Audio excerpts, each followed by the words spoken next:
Are we lit? Okay. So,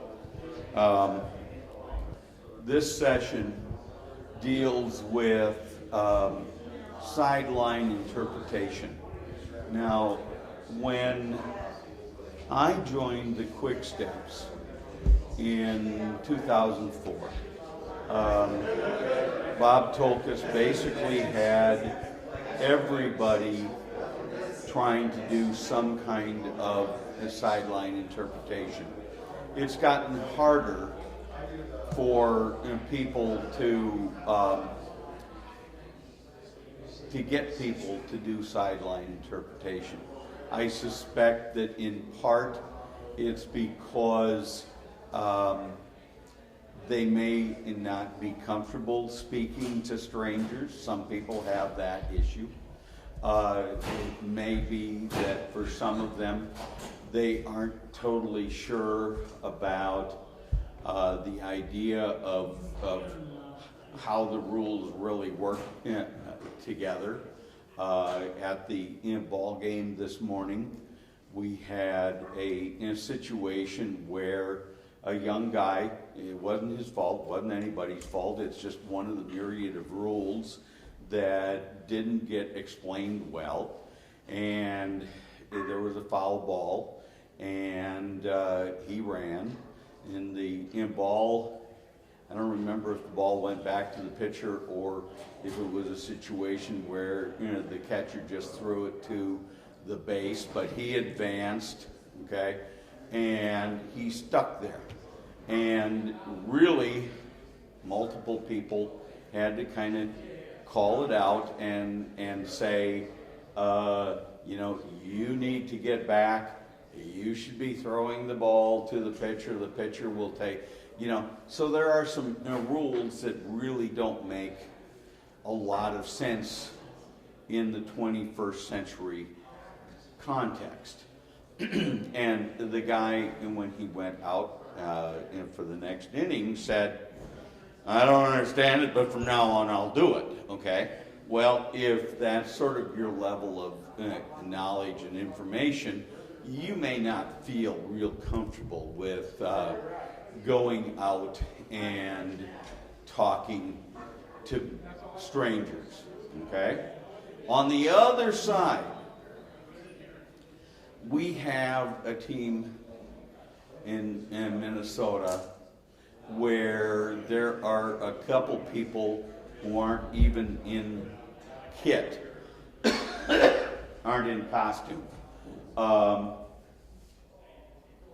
who are just real happy to give you every non sequitur and piece of original information that is no longer being used and going on ad nauseum about all of these things that have been proven not to be correct.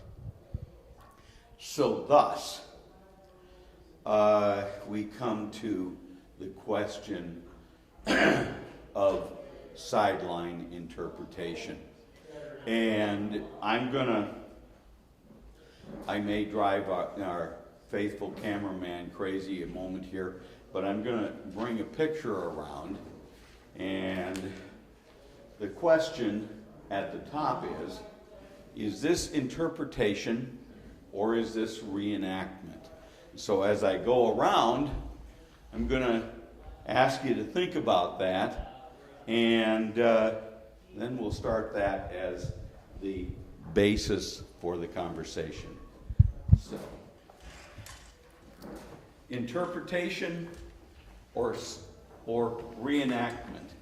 It's all something except for maybe 3 or 4 people that have actually gone through. Do you remember duck and cover, 1st, 2nd grade, under your desks? It's sort of the moral equivalent of in today's invader practice, what to do for an invader, but in the early 1960s, it's how to save yourself from a nuclear bomb. Okay? So, my question. Interpretation or reenactment? What are your thoughts? Start it off, Jim. Well, I would say reenactment, you are doing exactly what happened, and that's not what's happening in this case. This one is, you're interpreting what you should be doing. Okay, but now, you just used the terms both reenactment and interpreting. Okay. So which is it? That's interpreting. Okay. I think it's reenacting. You think, why do you think it's I think reenacting? it's because they're doing what was done back then. They're not interpreting it for a 21st century audience. Okay, all right. Other thoughts? I think they're interpreting it. Why? And they don't have it, I'm assuming they don't have any direct first-hand knowledge. They don't have first-hand knowledge. Right, okay.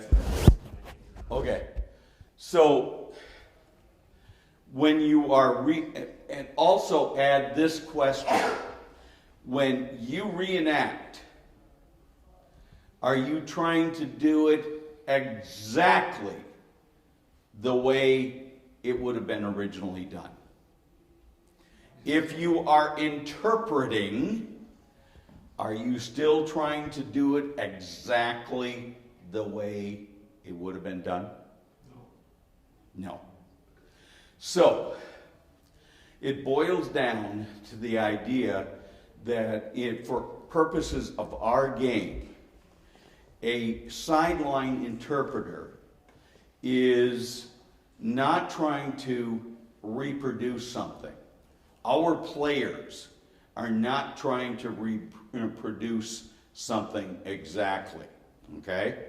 What we did this morning is really more of an interpretation. We know the rules. We're trying to dress correctly. Does that mean that we are going to emulate a game from April, what's today, 6th, 1860? No. Okay. When Civil War guys go out and reenact a battle, as best they can, they're going to try to do the original moves, moved in the original places. But given that whether it's at Rochester or whether it's where we've gone out in Pipestone or any other place, the field constraints are going to be somewhat different. So we're really interpreting. So where does this leave the guy who says, okay, I'll go ahead and tell people the rules, answer questions, etc., etc. He is, if he's doing it well, interpreting. Okay? So that's the start of sort of our discussion here. Now, Rich plays on the same team that I do, and he's actually one of my captains. He is my captain. I trust his judgment a great deal, and so I say that to say this. I don't do a interpretation consistently. I don't try to play a particular character, but a lot of times I will have something with me, and again, not always, but if I figure there's going to be a lot of kids, I will walk up to a kid or to a family and say, how is this game different the games that you're used to seeing? many times before anything else, you're not wearing a glove. Yep. I thought you always wore a glove. No. Well, what did the original gloves look like? Split screen here, hold that side. A lot of times when I talk to people, I'll say, and I'm sort of in my interpreter's mood, I'll say, would you like to see my glove? I'm either in Kit, and sometimes I'm in Target. Would you like to see my glove? And I make a great deal of, poking around. And I go, kid goes, what's he doing? And by that time, Dad or Mom is cracking up. And I say, I'm showing you my glove. Okay? Not trying to reenact anything, but I am trying to interpret. Okay? And sometimes when I carry something and the kid will say, there's no glove. I'll say, you want to see an original glove? Yeah.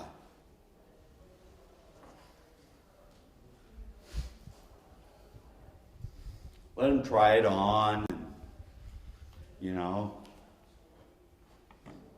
and then we start a conversation. Or sometimes parents will say, they'll be very concerned.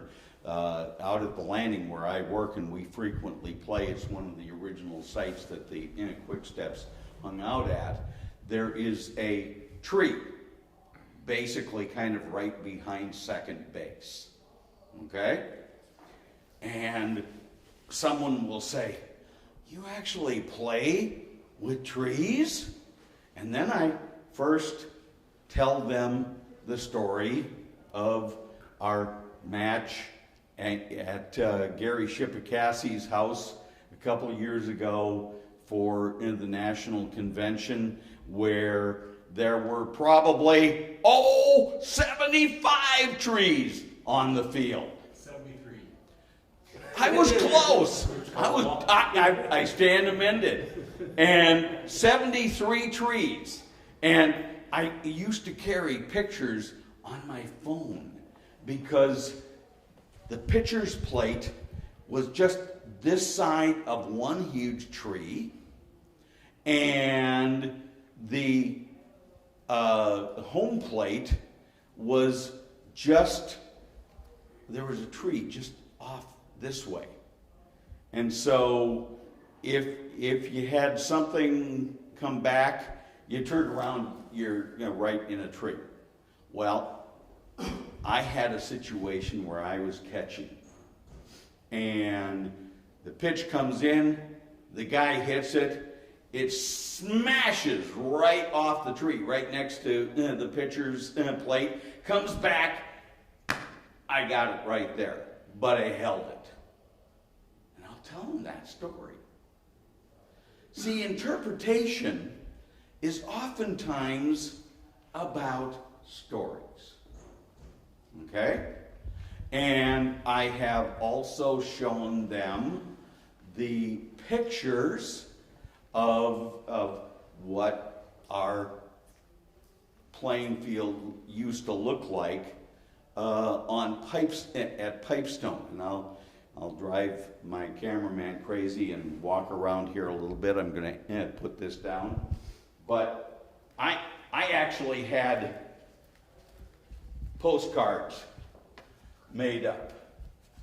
And you can see the fence literally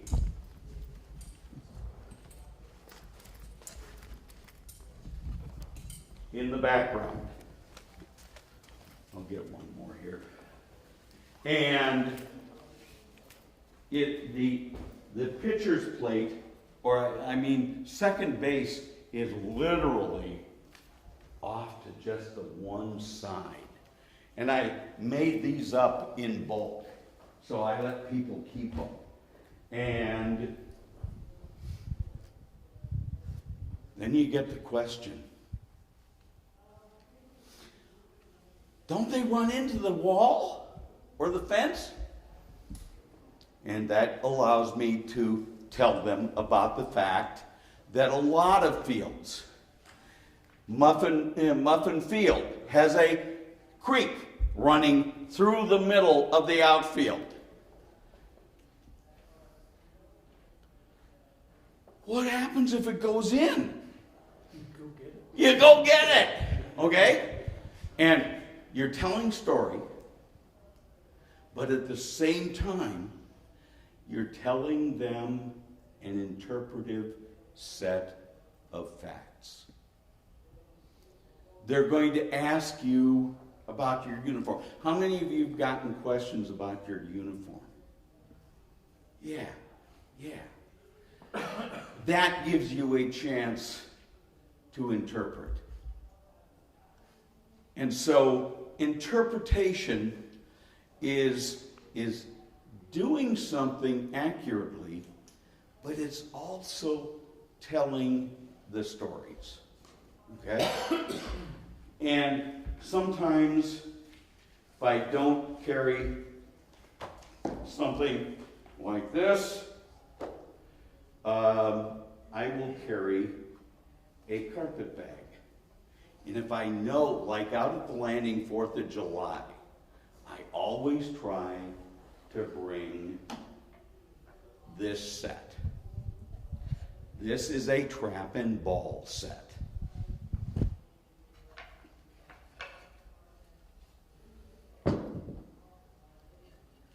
I also take this along when I do presentations at school.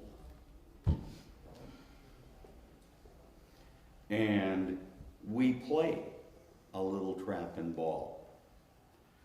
And the kids find out how hard it is to hit this paddle, boom, have the ball go up, and then hit it. And I tell them that this is a proto ball game. And there were a lot of proto ball games. And that allows me to talk oftentimes about the pictures just inside the origins room at the Cooperstown Hall of Fame, showing pictures of a couple ancient Egyptians playing a bat and ball game.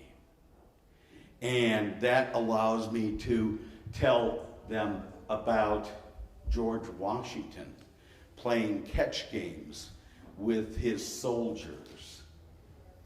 And then it allows me to move forward and say, you know, some of our presidents were into baseball.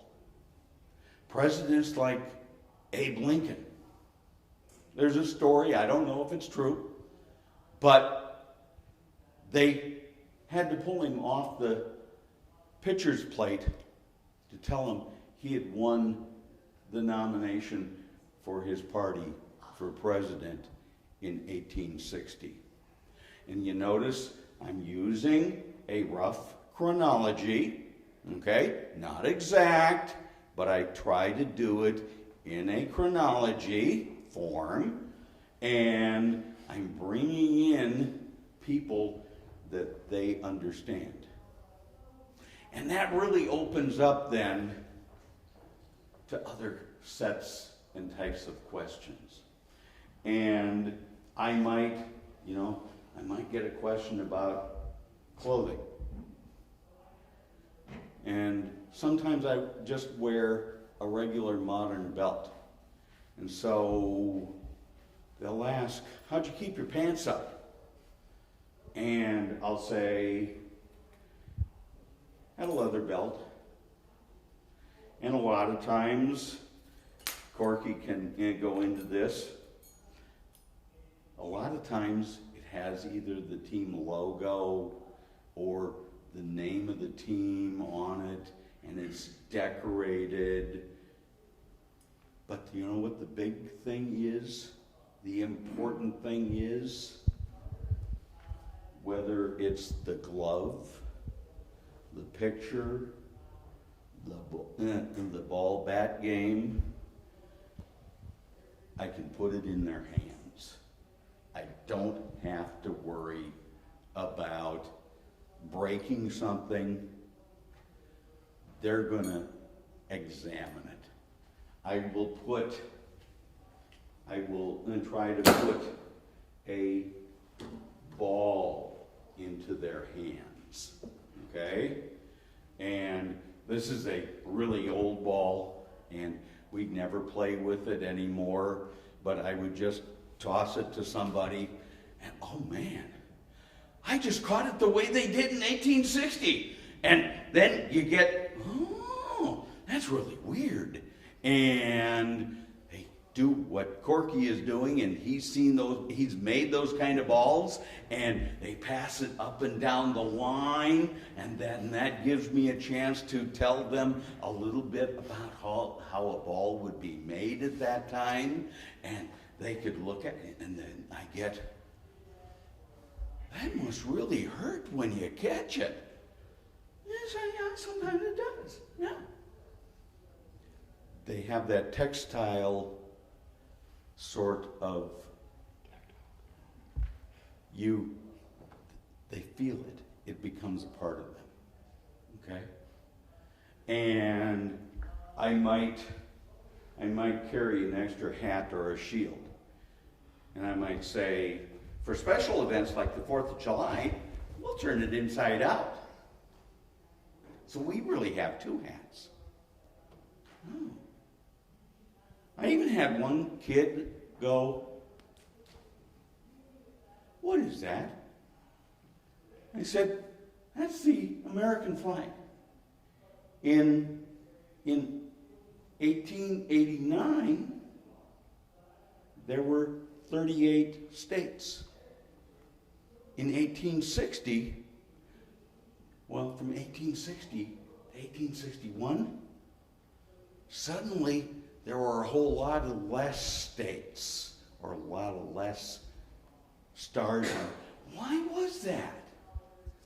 And you notice, I'm not springing out a huge volume of facts, so anybody can basically do this. If you can keep a timeline chronology in your head and ask questions, you too can become a sideline interpreter and make huge money. And no. But why were there less states? And then about that time, Dad goes, "God, don't they teach you anything in school?" "We haven't gotten to the Civil War, Dad. I'm only 11. And so then you get to go into that whole path.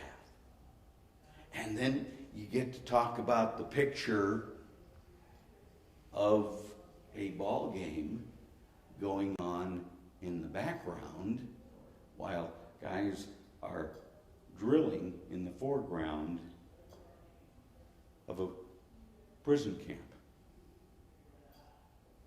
And so suddenly, without them having any kind of idea of what you've done, you probably hit them with 2 or 3 dozen really good facts.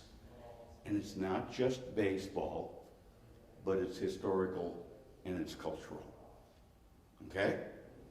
If I know that there's going to be a good number of people, I would sometimes, especially when I was integrating baseball into what I was doing at my interpretive site. I'm a historic interpreter.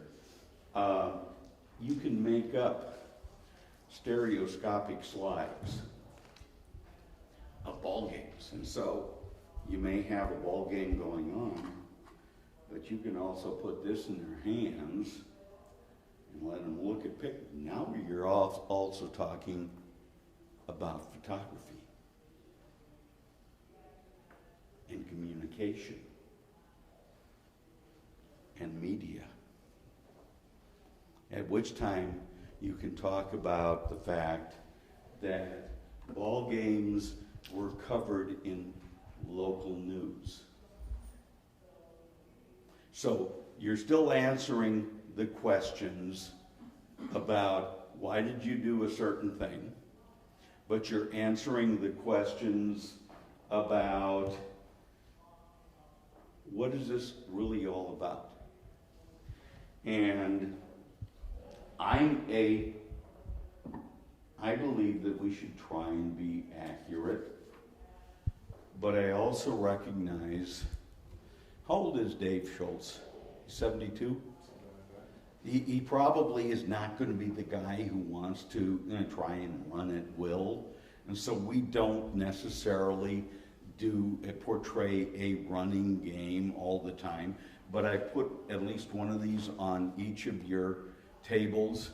What I did was I put together the original 1860 rules, okay?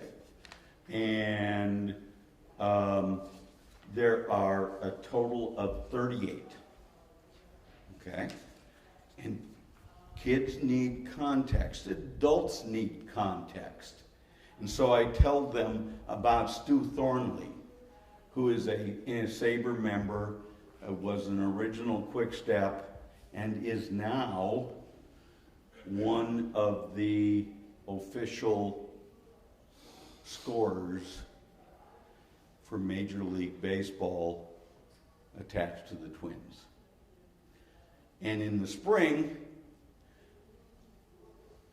Stu goes out to New York and they do a review of the rules. And for me, compare and contrast is really an important thing, because you're just laying something out. They're making the connections. You don't have to make every one of the connections, okay? You don't have to have the discussion that I started out with, is it interpretation or is it reenactment? They can get that themselves. And so I think, what was it, 2 years ago, Stu said that the rule book for Major League Baseball was something like, yeah, literally, about like that. And then I can go 1860, 38 rules to like that. And then I can ask, why do you think it got so complicated? And if a weird play like happened this morning happened, and say, oh, he probably tried to find a way to solve that little problem, okay? So I hand them the rules, but then on the back side, if you take a look at the back side, I have vintage rules of play versus authentic rules of play. And I essentially draw some more comparisons. One being, they restrict running in the vintage game. This set of rules says you can run all over the place. And so I'm giving them the actual set of rules. I'm also letting them get an understanding of why we may not be playing 100% accurately. And I'm pointing out the main ways in which we try to be accurate and ways that we kind of fudge it. Okay? And I'm a realist. I know that I'm almost at the end of my stealing ability, And that doesn't mean I want to give up. I figure I've got a few more years where I can hit and run to first base and so forth. So I'm happy with vintage rules, but the historian, reenactor, person who gets paid by a site that wants to try to be accurate in everything they do, I'm also content with giving them what the standard set of rules are. And with everything I do it in a way that I think will promote some questions. And when the person themselves asks the question, it not only means that they're involved, but they're willing to accept the answer I give them.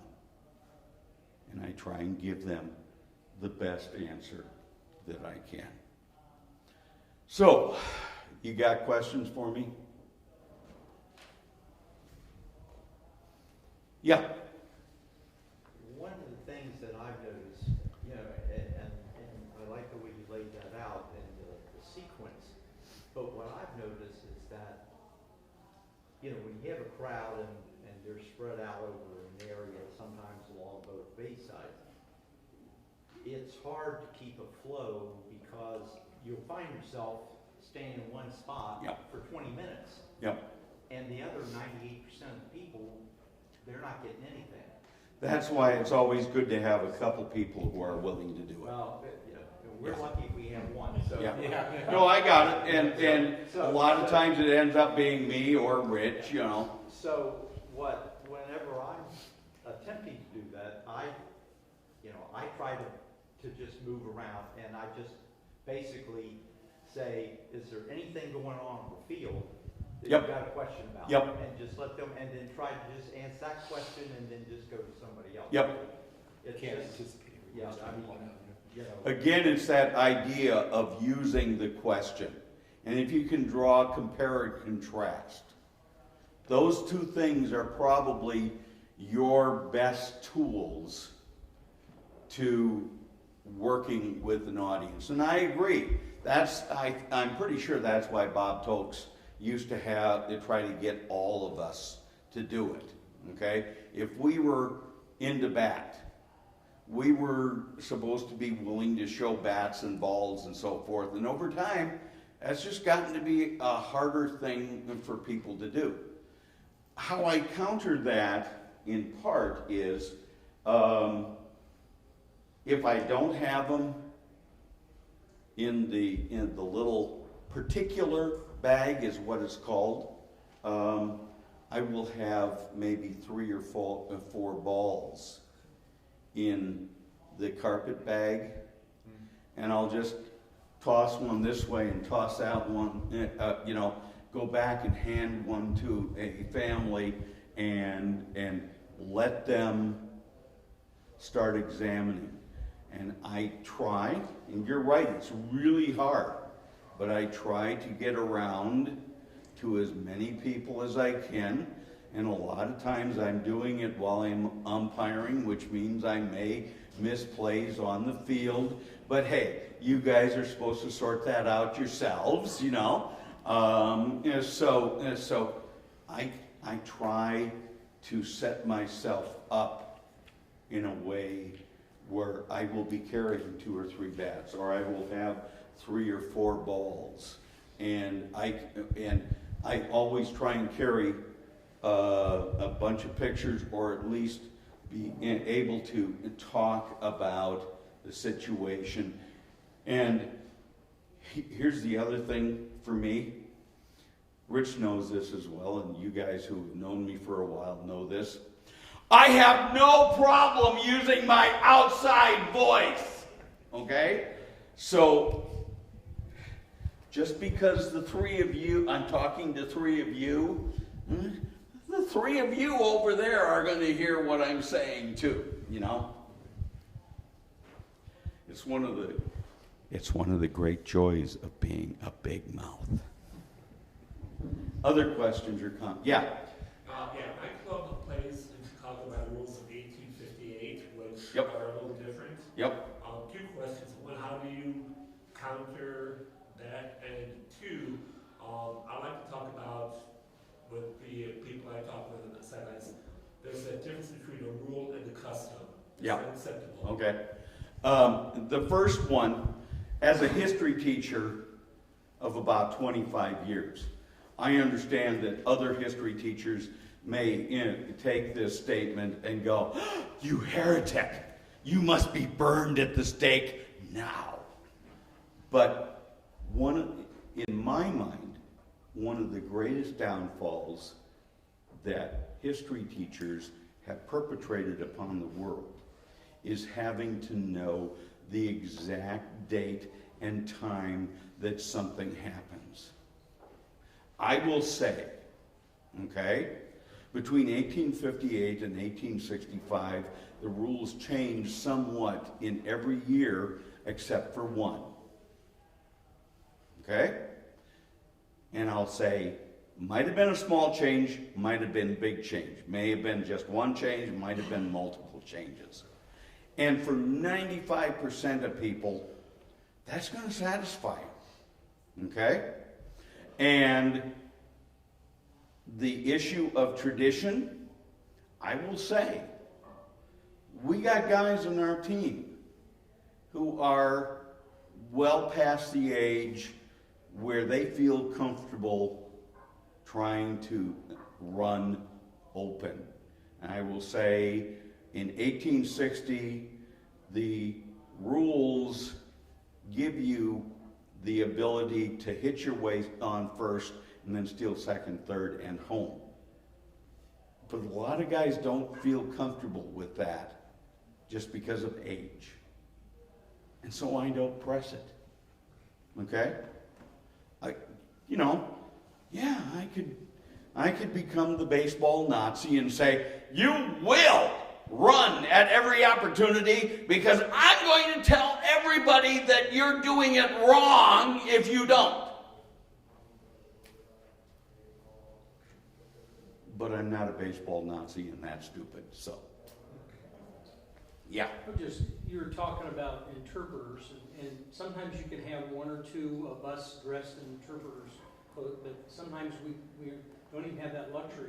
We try to encourage our players that if they're not batting, and we have two or three extra guys sitting up, get off the bench, take a ball and a bat with you, and go in the crowd, hand out a program or whatever. So and we used to do more of that, but I still try and get guys to do it.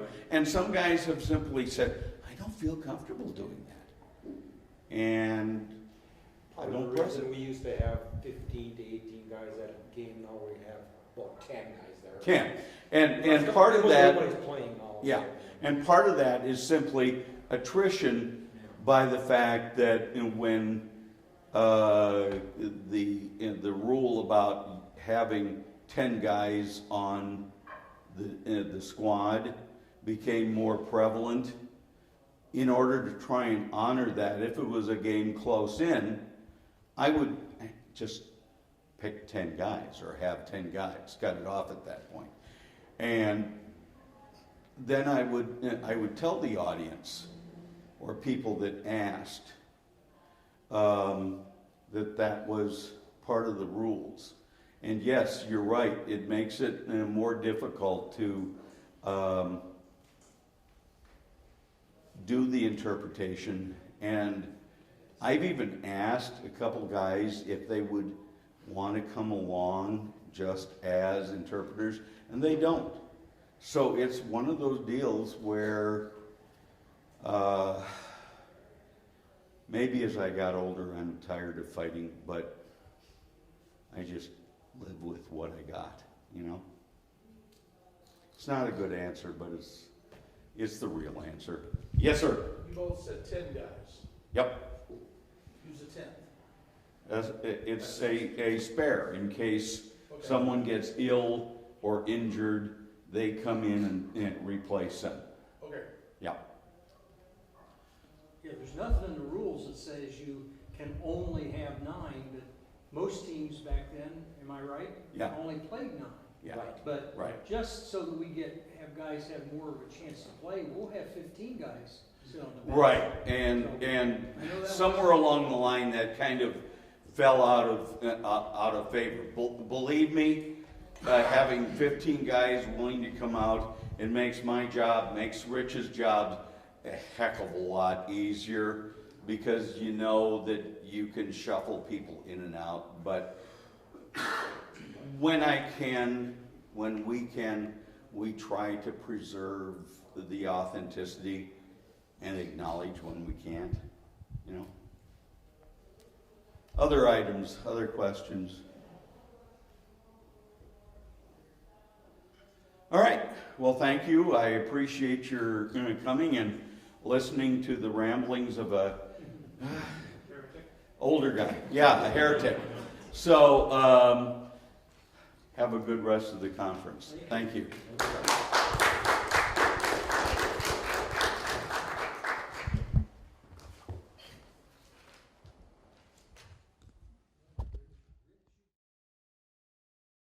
Is a list of sites together. No problem, took me about 5 minutes. I see, and this is intended as a round table and as a workshop, not really a presentation.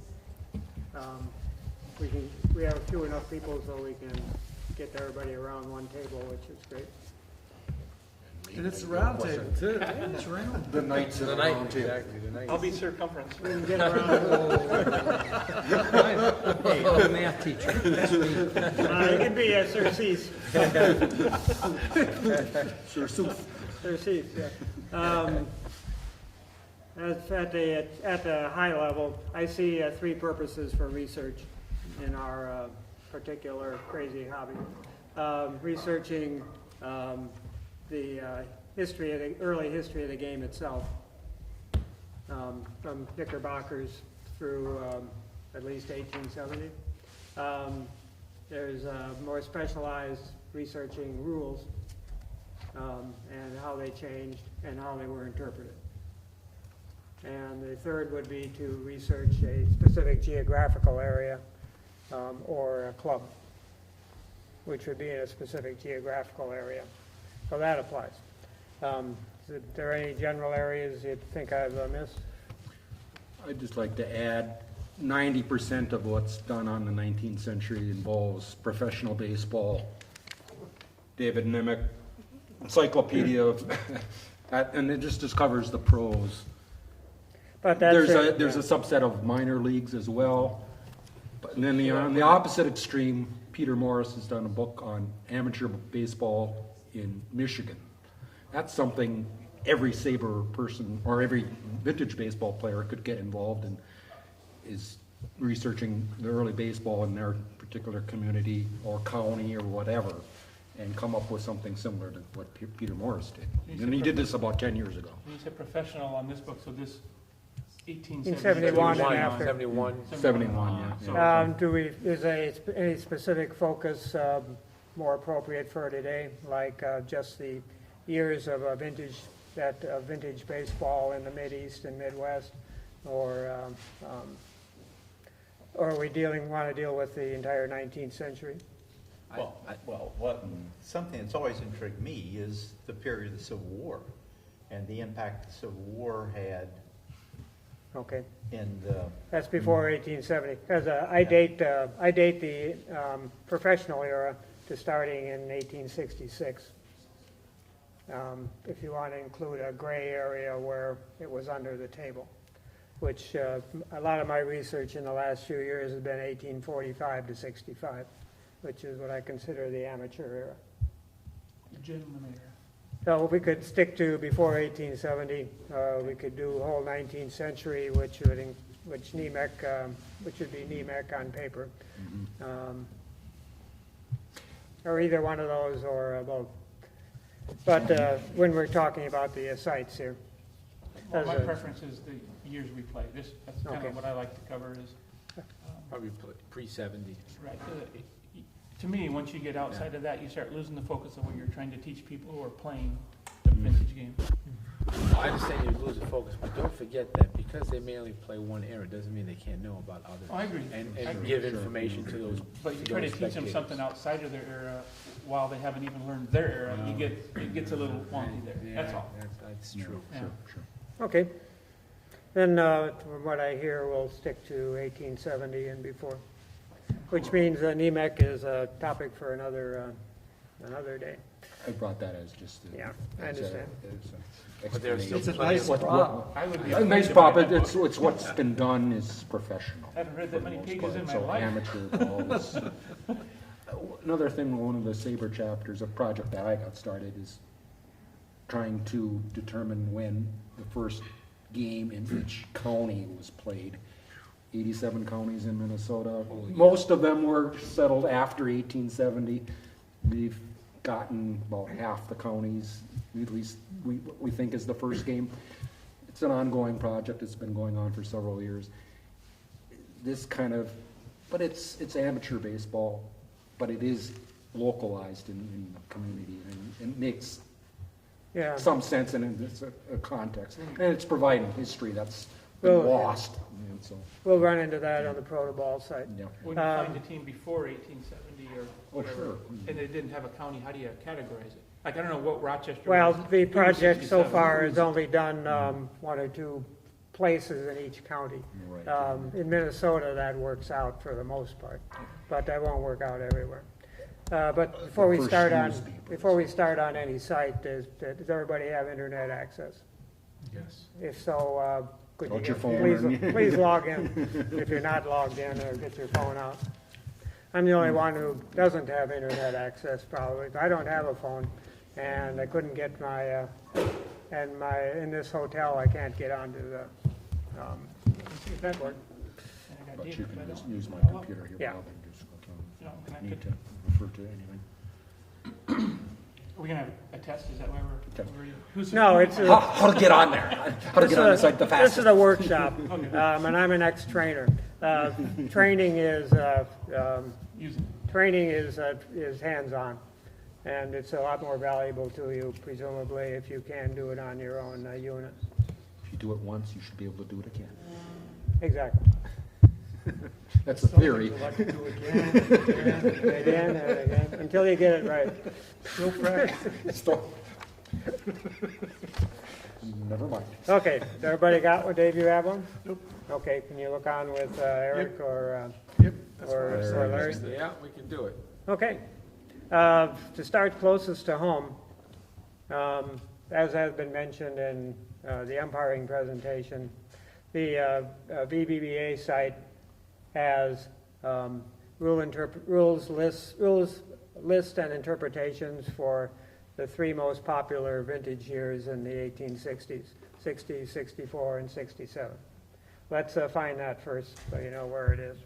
Or has everybody looked at that one already? Oh, we have, yeah. Everybody? If you haven't, it's vbba.org. Right. Rules and customs. And then there's a rules and customs page or link.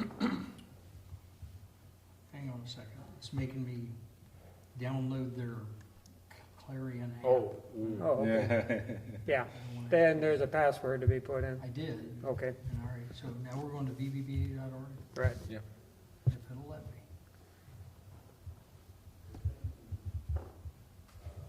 this is Must roaming. be a speed thing. Yeah, I'm caught. Yeah, it's, I'm gonna go on to data and just see what happens here, just for Yeah. fun.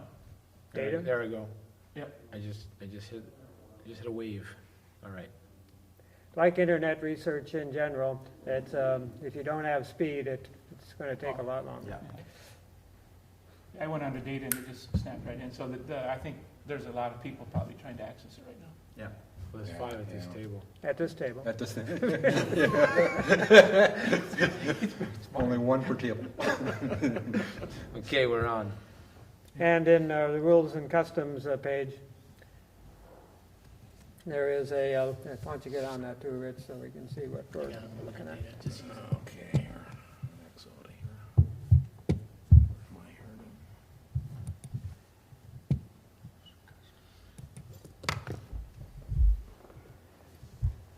And the rules and customs page leads you to the different headings for 1860, 64.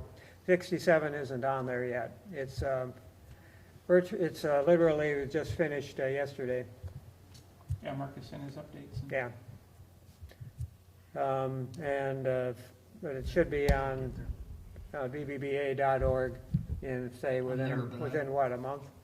Yeah. Is there a particular tab or something? Yeah, rules and customs. He's got three manuals. Lines So, three little lines in the center, Jim. Push that and we'll do a drop-down box. See that little black box with Gotcha, the white lines? gotcha, yes. we have to bring race into it. Thanks. All right. Here we go. Rules and customs, there we go. Thanks. And we should find a list for 1860 and 1864. And it'll actually say with interpretations. I mean, it actually spells out that it's got it, not just the regular one, so. And you can tell the letter of the rules from what is interpretation. So, sorry, I was looking through, so go to 1860 and click on that to open it up. Yep. The one that says We're with doing 1860? introduction and interpretation. I'm sorry, Yes. Yep. I'm I'm there. 64. I mean, Oh, it won't matter, it's same format. thank you. These are probably just for vintage purposes, the most valuable you're going to find out there, with a nod toward Eric, who also has a little website to it. Small website with a lot of stuff. And we'll look at Eric's website also today. Because it's zeroed in on use by vintage clubs. So here we are for the 1860. 1860 Beatles or 1860? Introduction with Rules and interpretation. Yeah, it should be, You got it. not rule books, Good job. rules and customs in the VBBA website. Oh, okay. Go back to the top. What tab are you finding the 1860 and 1864 rules in? Well, it's different for a phone and computer, so Oh, okay. it's a different layout. If you go across Is the there, top, Yeah, you there gotta might be a cross the link top. here. Look for the link, look Yeah. for a link in the text. Maybe there's the committee. How about here, rules and customs? yep, and then there's a pull down that comes up. Well, that's Right. email. Try the committee link. Once you hit rules and customs, then it has the rule books listed. And 60 has the Committee members. interpretation. Right? Did you see that? You got that? Okay. Okay. You'll have to back up. You're the only one who has a laptop. I gotcha. Did you Right have there, 64 slide down. up there? Slide down, right? We Right did there. now. 1860. What the reason I'm curious is That's that where I was in the 60 is to show beginning. up, Oh, right okay. here. The interpretations were supposed to show up in red, With and interpretation. they weren't on 1860, and I'm wondering if 64 got updated. There you go. But I'll go and look. There we go. Ah, there we go. And there should be another tab Here, for I don't wanna get 1864. No, you're fine. Yeah, see, in 64, how they show up in red, that's the part that the committee said, this is how we Yeah, interpret it it. was section by section. Right. But on 1860, they didn't put the interpretation in red. It's just so you- below the rule. Right, you gotta- You and I will know that. Yeah, but the people out looking at They it. won't. They have Yeah, no so I'm idea. gonna ask them to fix that. You gotta And have- they're organized by sections of the rules. Yeah. See that? Yep. So they would be like note, the notes, is Kind of. those the Those interpretations? underneath the rule, yeah. Well, we'll get it fixed, but this is 64, you see how it's red? Right, but Yeah. I'm looking at 60s. Right, so you gotta know when the rule stops. Yeah, is that? That's which one is of them. note? Yeah. That's one of them, but Yeah. not all of them say that, Oh, okay. right? So some of this is actually right below the note, that's part of the interpretation too. Where the arrow is the actual rule. Yeah, so- but not every section has a note, that's why I say you can't do that. We'll fix it, put them in red. I agree. Hey, look at this. And what's that? I just Oh, printed it out. you just printed it out? Oh, Fantastic. I've got some too, if you, in my book. Do you have other copies? I have one copy of each year. Do you have you just have one copy of 67? But you can, Okay. you can look at it. Well, we can look at it, yeah. So these are valuable. They're the VBBA's own stuff. So you should have some trust in the sources. They're far more objective than Henry Chadwick ever was. I agree. If Henry had had his way, we'd be probably have 10-man teams among others. And red baseballs. Yeah, right. Now, this is prior to Clean Marcus, but numbers. it's what we had. This whole thing? Yeah. Oh, it's a big one. On paper, it amounts to several things. 67 got it. is This is probably the brand most new, Jim. difficult Oh, year to really, 67, okay. Yeah. I think. Thank you. And and then it's 60 and 64. But if anybody wants to browse through them, I'll just lay them all over there. But questions? Any we don't have time, of course, to go through these in detail and argue over what's in them.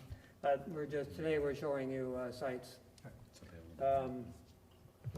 If everybody's found that one successfully, then we've accomplished our purpose in this one for the day. Okay. Let's see. That's rules and rule interpretation. Protoball. Let's please open protoball.org.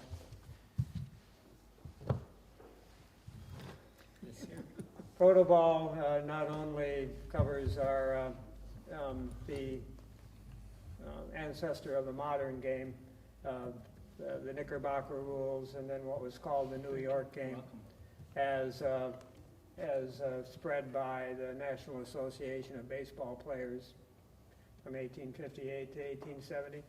But protoball means forms of the game of baseball that preceded the Knickerbockers.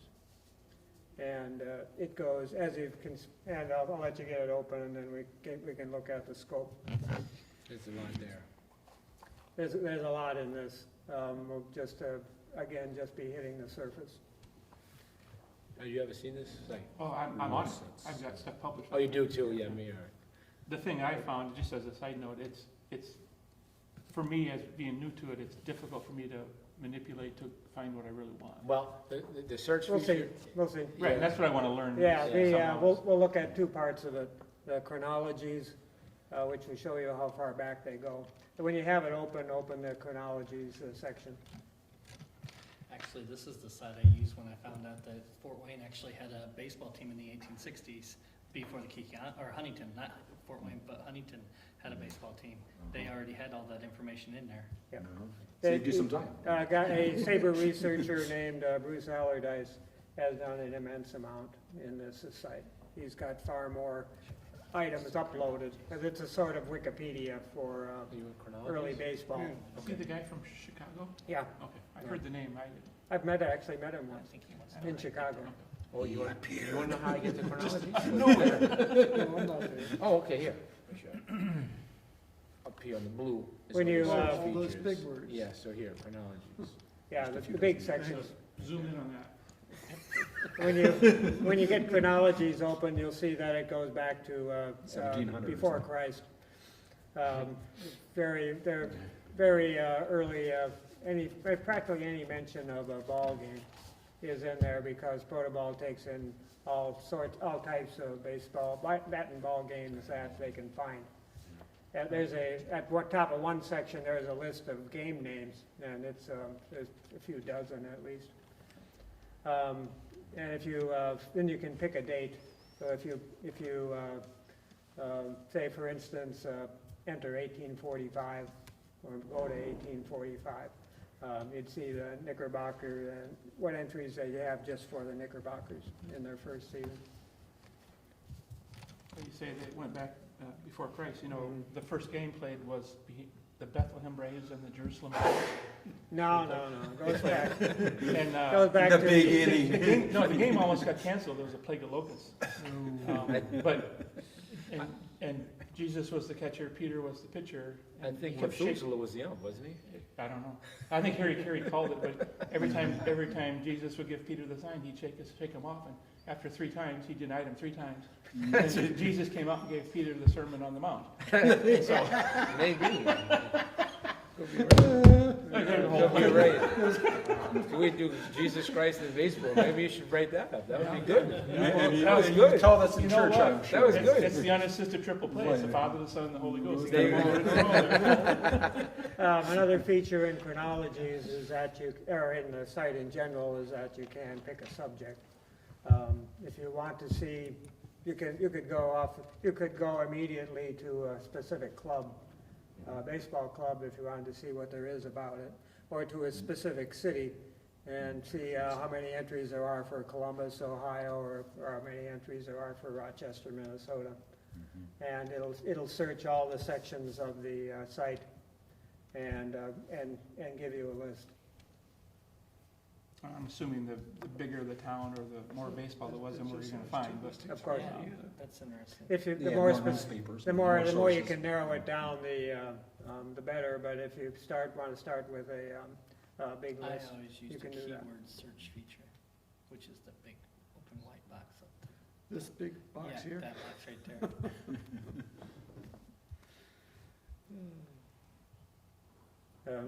It's an invaluable site. It is, I agree with that, I found a lot of good Mine, stuff I on have it. it over here. Yeah. I know there's more to it too. If I There could is, just don't too. know how to search it, I think There's a Oh. lot in here. The most recent big addition is mine, so I have to mention it. The Register of Interclub Matches Okay. between 1845 and 1865.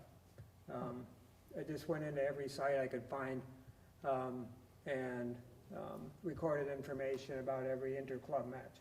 That excluded hundreds of other matches that happened in that time. And that'd be things like Like inter-squad versus, ones yeah, that made a blondes and newspaper, brunettes and marrieds and um, unmarried. trade games, school games. These are just all baseball clubs specifically. And there were still, I included juniors, because they were clubs.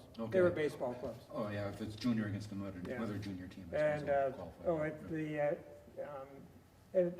the register hasn't been uploaded to Protoball, but it has a link that you can, the register is on Excel, which means it's, but once you open the link and get into the Excel file, you can sort for whatever particular information you want for a place or a club or a year. And I included umpiring data because that's what I was interested in. Did you find that there were typically 3 in those games, like we talked about? 3 what? 3, two umpires and a referee, For were you finding that? virtually every game before 1858. It was, okay, so it wasn't just, it happened occasionally, it was No. the thing. It was standard for interclub matches. And there were even a few after 1858 and after, where they still decided do. not to use the new rule, or the new procedure. They wanted You say 2 umpires? 2 umpires, one from each club to act as advocates and a referee. So what, do Referee they have to one keep- stand near home plate and the other behind second base The or I something? expect the 2 well, they were all sitting probably. Sitting at a But table. the umpires, if it's like that happened immediately after that with scorers, the umpires sat together and probably also kept score for their club. But there were scorers who had the authority to dispute with the umpire, Became the Was with he the the one that referee. Made the judgment then? Well, he was the one that was, meaning he wasn't for either side. Yeah. But You're back supposed then, to the be day of impartial. asked for judgment, would they have looked at both umpires and No. decided, No, or the they- referee there would was make three The the umpires decided. were the ones doing the disputing. Well, the umpires were from the teams playing, Right, so it's right, obviously, right, no, my right. guy's safe, no, yours out. The referee became Most the of the time, umpire. you would Yeah. think. Okay. Then after they You would dropped to assume. a single umpire, then Maybe the captains, well, any player could ask for judgment. It didn't have to come from the captain? No, When did, was it ever that it had to come from the captain? no. Really? No. I've always understood it that it had to come from the You should have captain. come to the umpiring class. I had. No, the captains were usually playing. If your captain was playing catcher and there was a play at third base or out at second base, having the captain dispute it didn't make a lot of sense. They wouldn't have the same view as their second baseman, for instance. Gotcha. If you're done looking at chronologies, the Protoball may give you information about your place and club in the pre-pro baseball database. Right, under chronology. Yes, got it. So open that one. Okay. And on the laptop here, the first screen it gives you is this map that is incredibly crowded with Balloons. with balloons. And those balloons represent every locality for which a first game has been recorded. My balloons are a different color than yours. Oh, now they're pink. Then you scroll down and pick out a location. Countries, Afghanistan. It can be a state or a country. See that? You can pick your home state and bring it up. New York, real lot. And this is again all sorts of games and includes both clubs and games. So it might be a club for which there is no record of an inter-club Which means match you have to probably- or any sort of game. It may be just a note that a club was founded. Kind of like, is that managers that way? They Yeah. never really played, right? They just, Right, They had an inter-squad game, more or less. they're supposed to have been an inter-squad game. So if you open and it's in chronological order, of course. So if you open Ohio or Minnesota or Indiana, you'd find the first note of a baseball club or game in your state, and it may have your locality. oh, look, that's Rochester stuff, cool. Did get in there finally, thanks to Bob. For a long time, I remember the Muffins were trying to find a pre-Civil War New York rules baseball game, and they were hard to find. I wasn't there. Yeah, when I Literally. As far as we know. yeah, I didn't mean it that way. It was close, Yes, you but did. it was the next year after the Civil War. When I was doing that register, I found one at a couple of college teams, which means they were probably 16 to 18-year-olds.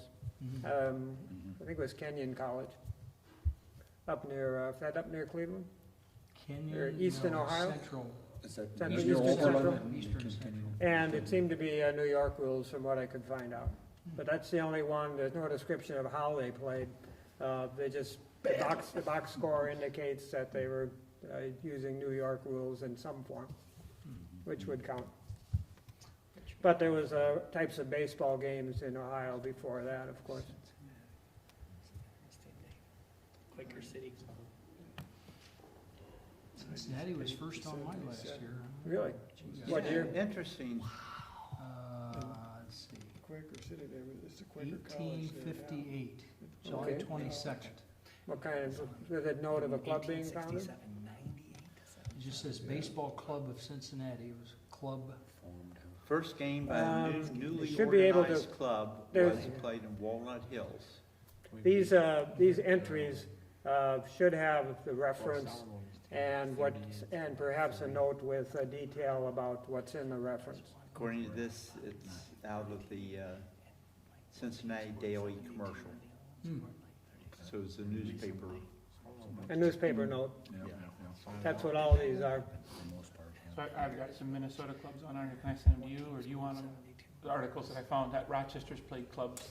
If you're seeing them on there, they're already on Protoball. No, I'm not, that's what I'm saying, is Oh, I okay. know of some smaller towns around there. Yeah, we haven't gotten to state sites yet. Okay, But no, Protoball, the pre-pro baseball database usually just lists the first. So that if you put in the name of another town like Owatonna or Faribault, it might be under I that. got you, okay. Yeah, it's a terrific site. You know who John Thorne is? Yeah. He considers Protoball one of Saber's top 3 contributions to baseball research. Better sharpen my pencil on my next submission. Might wanna be a Make little sure you have the right source. All of a sudden, the pressure's on. Whoa, I thought this was fun. He might be one of the diggers. Just like schoolwork. Right. They have a whole section of the diggers. They show you who's involved. Okay. So Where do you think we should go from here, Rich? I'm not a digger. Oh, I don't know. Corky, you consider a digger a protocol? state Yeah, Corky's sites? a digger. So you go to The the digital No, newspapers on here? let's go to newspaper, Chronicling America. Is that? Okay, we have to stick to free sites. Yeah, free site. The subscription sites are Genealogy Bank and newspapers.com. Yeah. I can get into For the years I've looked at them, found that Genealogy Bank has had more baseball listings than newspapers.com. Are either of those available through like library subscriptions? Like I'm a member at the Rochester Library, do you know? of- Not the subscription site, you'd have to check with your with the Library. library. So it's not a common thing that you know about, okay. Says that the So I don't mind paying for something when I know there's good data. But they're parallel to the Library of Congress site, which is free. It is free. We could take a look at that one Yeah. as a sample of the nationwide sites that are out there. Jim, we should have provided you with a notepad. We should have provided you with a big old notepad. He's got this, right on the back. You go into all digitized newspapers, and then it's a listing by What's the state, site name? chronicling America. Chronicling America? So do you still approve all? No, this is a different. No, Going on the second page, I think, or third page. That's a lot of letters. Yeah, second This page. could take a minute. yeah, we'll slow down here and let you get into Chronicling America. Chronicling. It's on your list in your handout in the second page.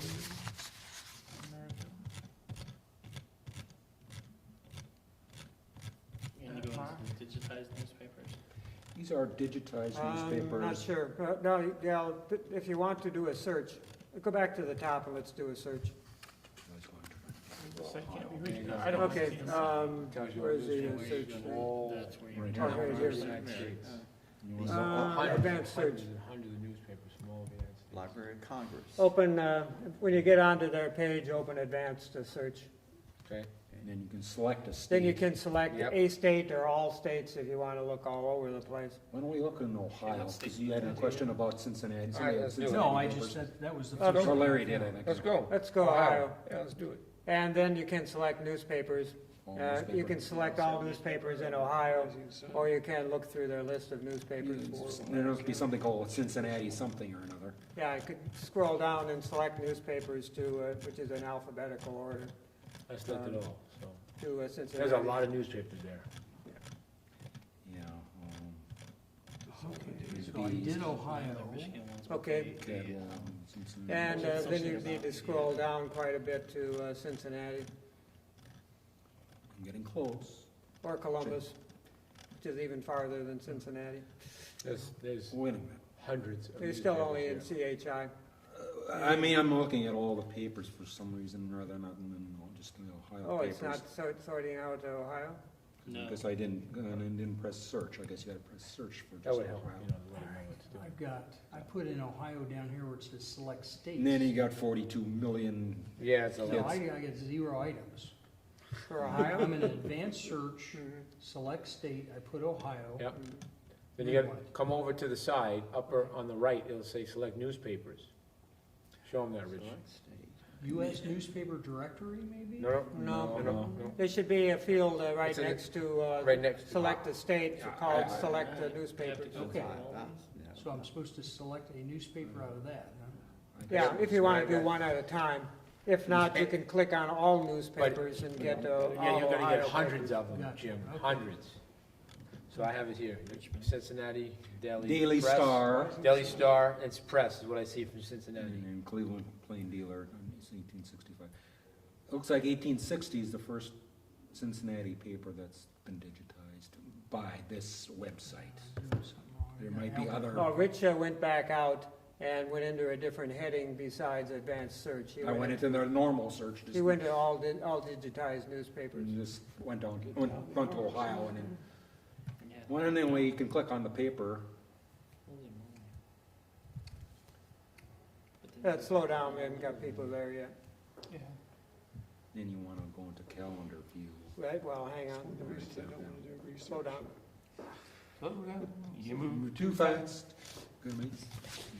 So while I'm since I'm one of the slow ones, when you've been in here, have you been able to let's say you pull up the Rochester paper? Is there like I want to search on the word baseball? Is there search yes. options within these? Yeah. Okay. Because I've found some sites You you haven't can, put and some in, you can't. well, you know, then you have to be in advanced search so that you have the opportunity to put in keywords. Okay. No, sure. And what we're at now is Chronicling America. Right. Hundreds. If you forget that, it's, the Library of Congress, digitized newspapers, It's whatever. But this for you to take home so you can. Yeah, I can use this list when I Sure. my regular size computer with a full screen. Yeah, Yes, yes, It's yes. easier to see. Exactly. If you use these long enough, that computer screen is huge when you get home. It's like a flat screen. You sit across the room. Only Richmond, they don't have. Okay, anything I got it. in this one. Okay. Nice. And then if you're in advanced search, you can select the keyword, select baseball, 2 words, as the key search, keywords. And it'll give you baseball items. If you want to get even more, if you're getting even more specific, you can put in a name or a something like that, and you can select a specific date range or dates. Okay, you can add more other words to a phrase. Nice. Yeah. Nice. I've been doing specific date range work myself. Just a lot of stuff. Just look at that one page of St. Cloud. It's like all over a page. That's got to be the That's why sports section. Yeah. he's doing enlarge the page and, Yeah. yeah. With Oh, these, I like this. Register. with these big sites, of course, the more you want to narrow things down, the better, the less time you'll spend. But there is so much, I've been doing this stuff since before internet and the explosion in information. So you Yeah, but just- thank God for Al Gore. Right. Just asking. Thank God. He invented it all by That's what he himself, didn't says. Well, no, he didn't. Listen, either, he couldn't turn on a computer. he? Let's be Probably. I honest. guess I may have to exit. I went too far. Okay, there. The subscription sites work approximately the same way. Do an advanced search, put in keywords, put in a date range or a date. So you mentioned the genealogy one. Has that been worth your money, you think? Yeah, it has been. But I used it a lot while I was doing that register. But if you're just doing so baseball that I research. could get area notes of games and umpires from out of town, out of Greater New York. I found I could find more newspapers that carried baseball information on the genealogy site than newspapers.com. Yeah.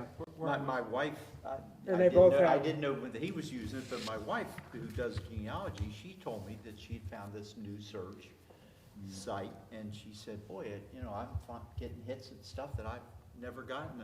And you So I spend- you plugged it spend- in using baseball stuff, and all of a sudden, I'm getting stuff there in Cincinnati that I couldn't get using newspaper.com, and it was only. And it might be in Chronicling America. Yeah. But I've found for the year I'm researching now, finding more in Genealogy Bank than in So Chronicling Genealogy America. Banks, it was worth, I think it was $24.95 for a 1-year See, where I subscription. was No, headed it's more was- than that, but. Well, yeah. she got a special. She got a I mean, special. and that's what she said. Should I said for 24. Yeah, go ahead. Absolutely, do it. Yeah. Where I was headed was, could VBBA buy a subscription for us to use? I don't know how they, That might be a Well, good no, because you expensive get one. one log on. Oh, is that how it you works? get that by email, yeah. Yeah. Yeah. So you would have to be able, for membership would have to be able to get onto that. Naturally, Genealogy Bank wants to prevent that kind of thing. Well, I don't- well, then maybe my next question is, would they buy 8 subscriptions for the Rules and Customs Committee? That's a good That's a question. good question, yeah. If they wanted to sink, 500 into the committee every year for that purpose. If I was the president, I would do it. Or Why maybe did it's you 4 say- subscriptions for the 4 people that want to go out and do this Oh, or something. I don't know, I'm just thinking out Yeah. loud. Is there a way that we Well, can take advantage of it? Listen, technically, you could buy one subscription and just give that email address and that password out to whomever you wanted to. I don't know if that works anymore. The Genealogy Bank, of course, would be trying to get around. Are they looking from the computer it's coming from, maybe? Could be. They Yeah, can I track don't that want now. to Yeah, cheat them, I just thought maybe. Yes, there's you do. something there. Yes, Well, yeah, I do. I don't want to say on camera. It's okay, it's America, don't worry about it. So, probably not, no. Okay. But here, you list Fulton history. I find Yeah. that their reproductions Although are my not good. wife and I have separate Fulton, I've learned to use. machines. Yeah, but like. Can you clip on Fulton? Not all websites that I've come across, you can clip. And so if you're looking for somewhere, you can get the whole page and Yeah. it's so small that you can barely read it. Right, well, that's what I have, the trouble I had with Fulton before I found the site for the clipper was the Fulton. You can't even read the type on Fulton, which had the clip right here. Yeah, It's just that the scan was terrible, but that Indiana site that has the clipper is awesome. Yeah, if you can enlarge something and clip it, that's perfect. Yeah. And that's newspapers.com can do, you can do that. Yeah, but part of the problem is, that I find is Limited. the length of the some of the descriptions of some of the games, they run the whole length. Well, sometimes you may have to do it in 2 or 3. Yeah, that's what I'm saying, so Yeah. you end up, you have to chop them off, even though you can clip them. Right. I So thought that- you can do a full Clipper page might have or a that kind of full stuff. column Yeah, and on the to thing the that has second the column. flippers right here, Fairly so, well. But if you have most of the page, well, then you Yeah. might just stop the page and just, Right here, Dave, is what my, That's the clipper. Okay. And there's also a site, Indiana University has clippers going back to 1853. for free.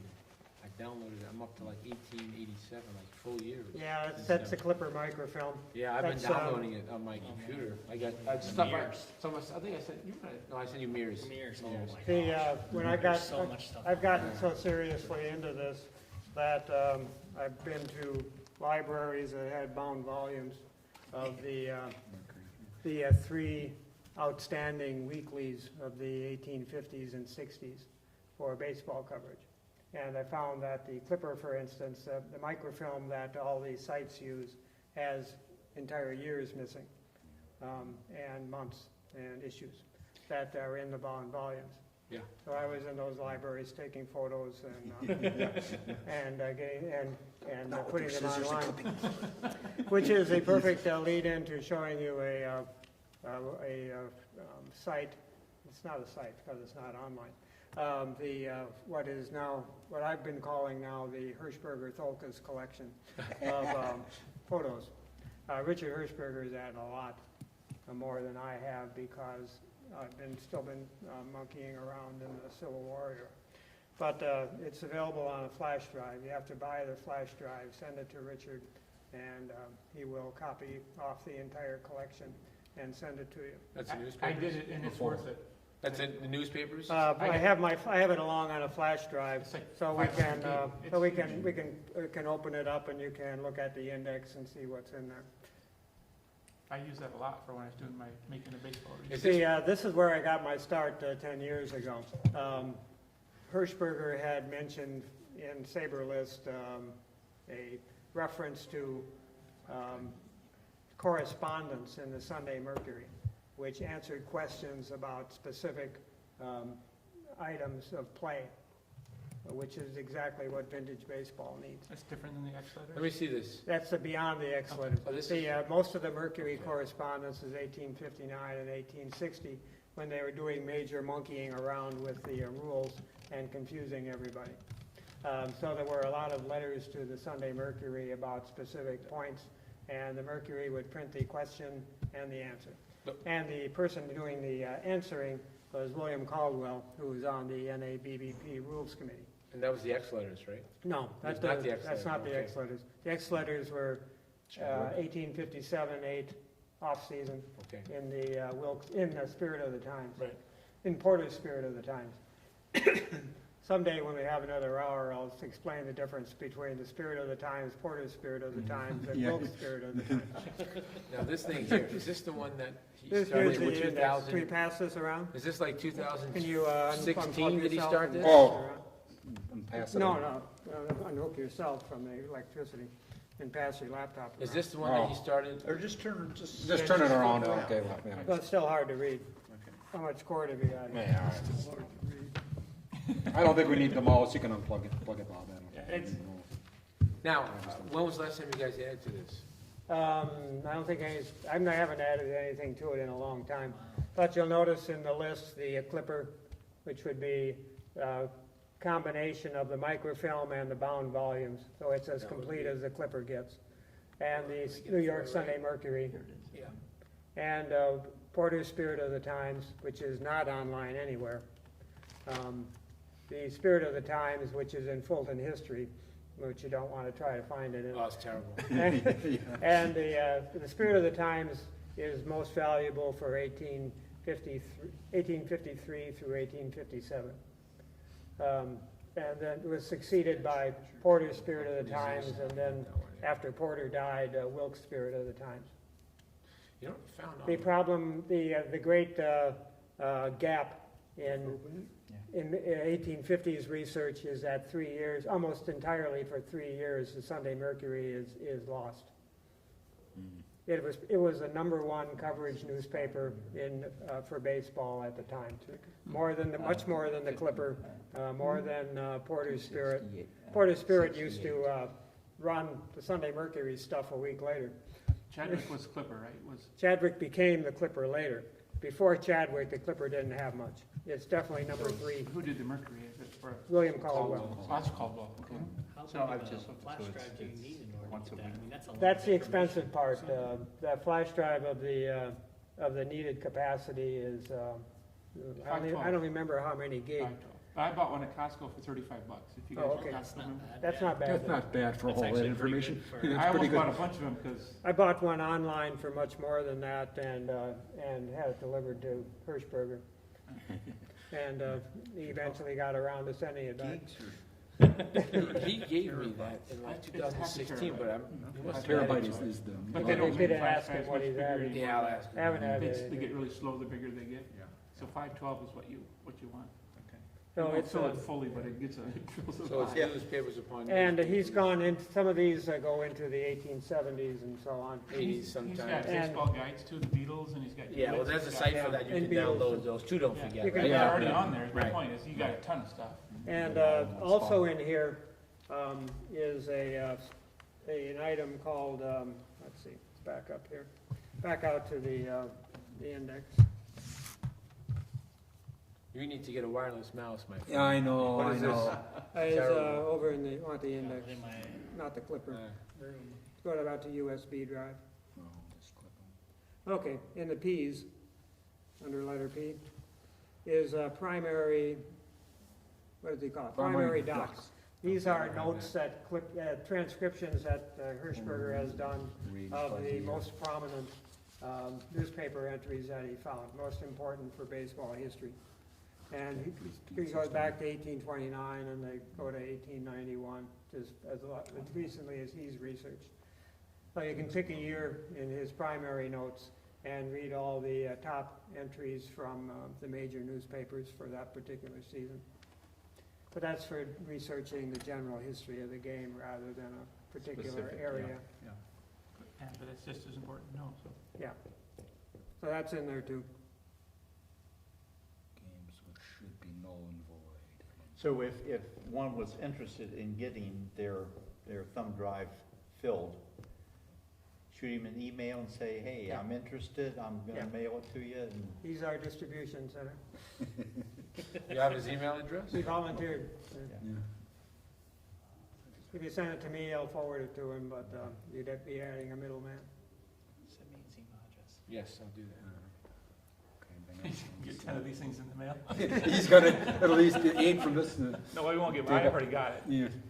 Yeah, if he hasn't added to it in Yeah, a year and a Mickwich half. has it already, so. Yeah, yeah. Plus I added to that as well. I added to his, from my own information. Okay, so that's out there too. It's a result of a lot of years of work, and it's probably your best source for just general research on the history of the game. Because all the early sources are newspapers. It's almost time. Oh, okay. Rich on the third page has the Ohio History Connection for finding digital newspapers in Ohio. And there's a similar site for every state. When I want to look for what's in a state, I'll just put in digitized newspapers, Minnesota or whatever, and scan Google for the most relevant site. But it's, that starts with just Ohio history. Can you get, I don't know, a few more minutes anymore. Yeah, we're almost. yeah, we're almost done. Because we had to clear the room. everything got pushed back Yeah. so far, they now need to kind of get in to set things up. Okay. So, Within 5 minutes. and I'm sorry, I don't want to Oh, cut you short. we're at the last item. Pretty much, yeah. Yep. So to find out what's been digitized in your state by a state organization, you would go there and find their list of what's digitized. Beyond that, you're into microfilm and going trips to the library. Back up the way it was 12 years ago. well, I've been doing that for years. Reading the stone tablets. Yep. But you can be darn glad you aren't starting in 1990. or even 1995, or even 2000.